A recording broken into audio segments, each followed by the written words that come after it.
ustedes darán el veredicto. Modera Néstor Morales.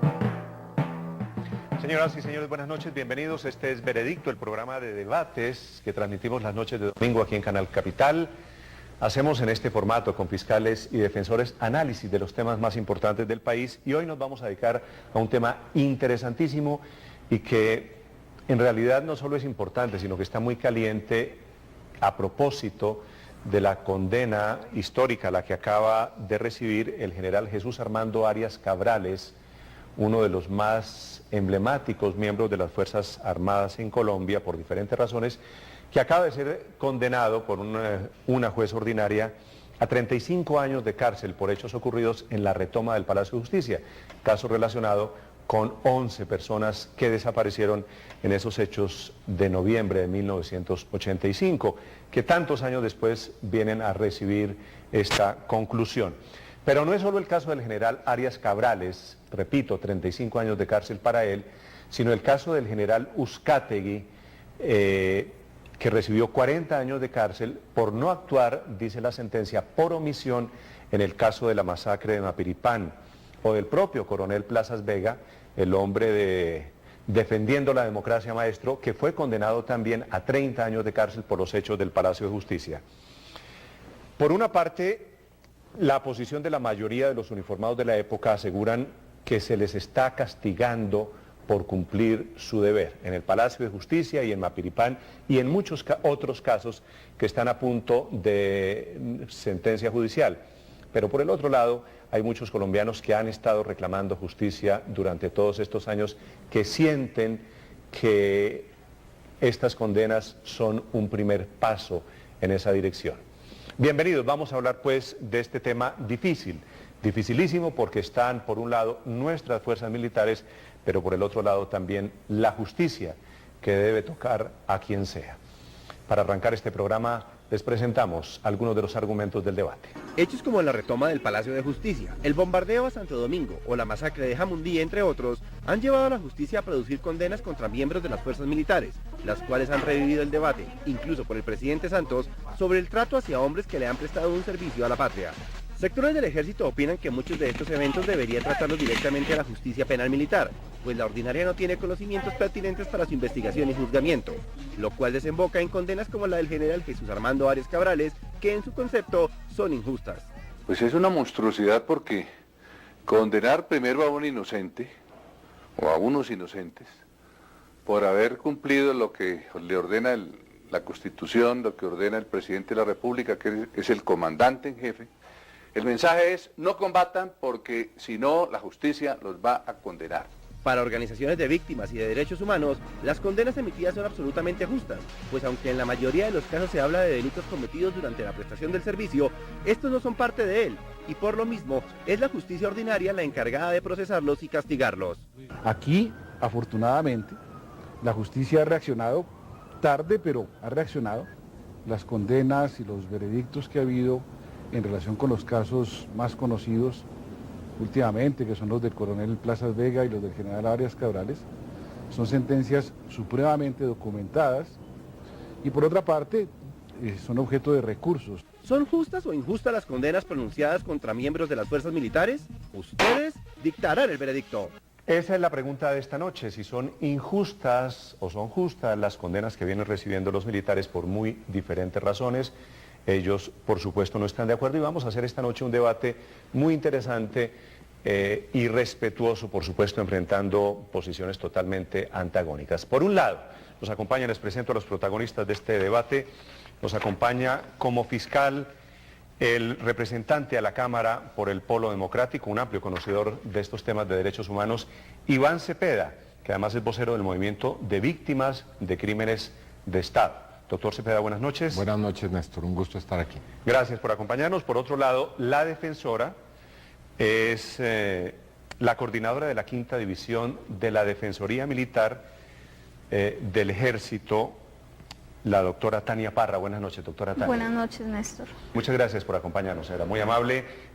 Nos acompaña un amplio grupo de generales que vienen en condición de testigos y por eso digo que el debate va a ser muy interesante esta noche para saber qué es lo que piensa nuestro ejército, nuestras fuerzas militares sobre este tema de unas condenas que han revivido una cantidad de debates que van desde el fuero militar hasta hechos concretos mismos de qué fue lo que pasó en el Palacio de Justicia, por ejemplo.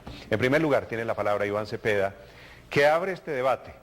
El señor fiscal, ¿por qué en su concepto, cuál es su opinión sobre las condenas que están recibiendo los militares, Iván? Bueno, en primer lugar saludo a las personas que intervienen en este debate y quiero decir que es un debate que hacemos con un espíritu respetuoso. Las fuerzas militares nos merecen toda la consideración por el difícil trabajo que hacen en el control del orden público y la guerra que hay en Colombia. Pero la realidad es que se han cometido miles de crímenes de miembros de la fuerza pública y que están involucrados en eso altos mandos militares también. Ya hay sentencias judiciales, no solamente en Colombia, sino también en la Corte Interamericana. Es un hecho que ya poco se discute. Aquí el problema radica entonces en si esos son juicios justos con garantías o no. Yo considero que sin duda lo son. Los militares no tienen un fuero ni una inmunidad especial con relación a los otros ciudadanos. Si delinquen o cometen crímenes deben ser juzgados. Y aquí creo que los juicios se han realizado con los principios esenciales de la Constitución y la ley. Hay presunción de inocencia, hay derecho a la defensa, hay un debido proceso y también hay la posibilidad de apelar ante instancias superiores. Es claro que si no nos gustan las sentencias que se han producido, pues perfectamente los defensores y las personas que han sido condenadas pueden apelar a instancias superiores y creo que seguramente lo harán así. Pero además no solamente hay garantías y hay debido proceso, sino que también hay una serie de hechos muy anómalos que se han presentado con relación a estos juicios. La revista Semana dice que en Tolemaida hay una especie de resort donde funciona lo que se llama el Centro de Reclusión para Militares. Es decir, los militares en vez de estar recluidos, están en sitios que aparentemente son unas especies de sitios vacacionales. En segundo lugar, la Defensoría Militar hace sus funciones con apoyo y con recursos que son del Estado, helicópteros y una serie de fondos que son fondos del Estado colombiano cuando es una organización privada, hay que señalarlo. En tercer lugar, familiares, testigos, abogados, jueces son presionados en estos juicios y quiero señalar dos casos emblemáticos.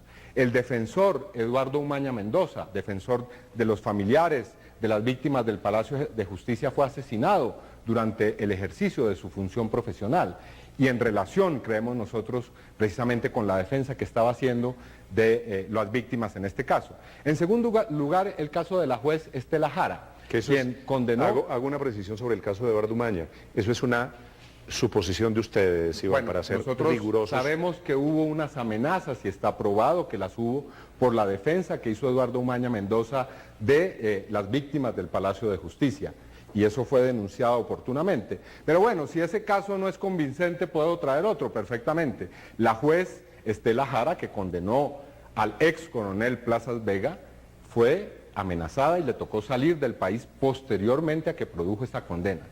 Los miembros del colectivo de abogados, y eso lo veremos y lo demostraremos aquí, han sido amenazados con relación a la defensa. Ahora, si el caso de Eduardo Umaña no tiene que ver con el Palacio de Justicia, Eduardo Umaña defendía a víctimas, a muchas víctimas que tenían que ver con casos en que los militares, los policías, mandos militares y mandos policiales estaban vinculados en casos que fueron tratados por la justicia. Su caso no es el de un hecho de delincuencia común, es un caso de un asesinato que tiene que ver con la función de defensa de derechos humanos. Entonces, mi conclusión para esta primera fase es, hay crímenes que han sido cometidos por miembros de la fuerza pública, esos crímenes deben ser juzgados con garantías, pero deben ser acatados los fallos. No puede ser que los presidentes de la República salgan a descalificar esos fallos. Y además de eso, no deben ser amenazados, no deben ser presionados los operadores judiciales, ni las víctimas, ni quienes las defienden. Eso es lo que vamos a demostrar y para eso he traído a dos excelentes testigos. Muy bien, gracias. Es Iván Cepeda, el fiscal esta noche abriendo este debate. Debo decir, y ya lo vamos a escuchar, que por el otro lado, Iván dice que hay un hostigamiento hacia los testigos y que hay una justicia que está actuando. Por el otro lado vamos a escuchar el argumento de que hay una justicia que responde a presiones de los medios de comunicación. que es en buena medida el argumento que se ha esgrimido al otro lado. Su primer testigo, señor fiscal. Sí, tengo el placer de llamar al doctor Luis Guillermo Pérez. El doctor Pérez es miembro del colectivo de abogados José Alvear Restrepo, es un jurista muy destacado y que además ha presidido la Aquí, Federación Internacional de Derechos Humanos. Sí, señor, es experto en Derecho Internacional Humanitario.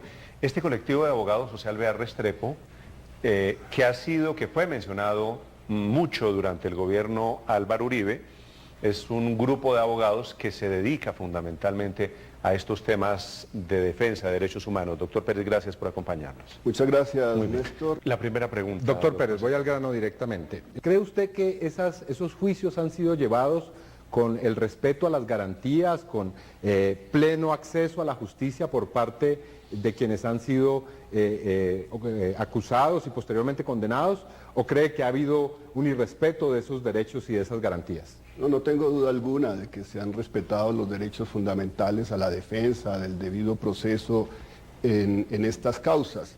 Ahora, frente, por ejemplo, a la masacre de Mapiripán, nos hemos enfrentado frente a acusaciones públicas sin ningún fundamento del general Uzcategui para señalar que nosotros compramos el testimonio del coronel Hernán Orozco Castro. Por estas difamaciones sobra una denuncia penal nuestra por calumnia e injuria que está siendo tramitada en el momento por la Fiscalía General de la Nación.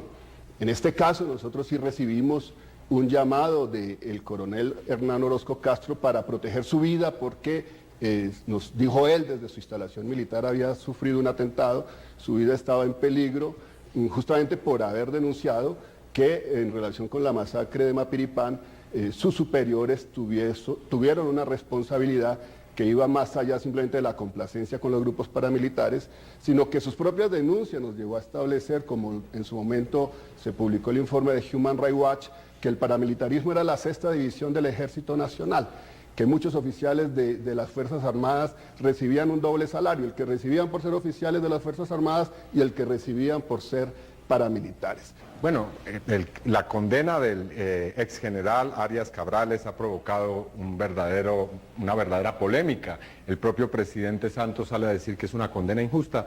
¿Usted qué elementos cree que pueden señalar la responsabilidad de este ex general?